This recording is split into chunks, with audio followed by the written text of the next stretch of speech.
Alert గా ఉండాలో మనందరికీ తెలుసుకోవాలి. టెక్నాలజీ.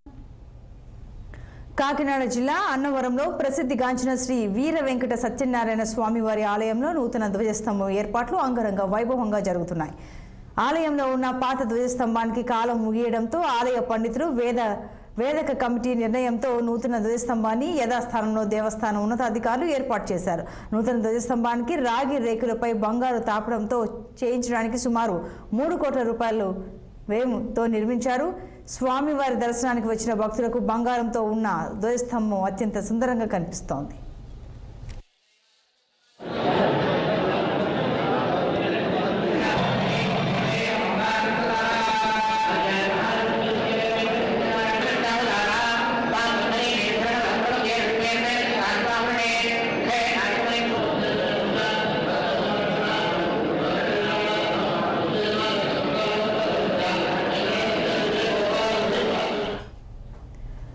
కేరళ వాయనాడులో ప్రధాన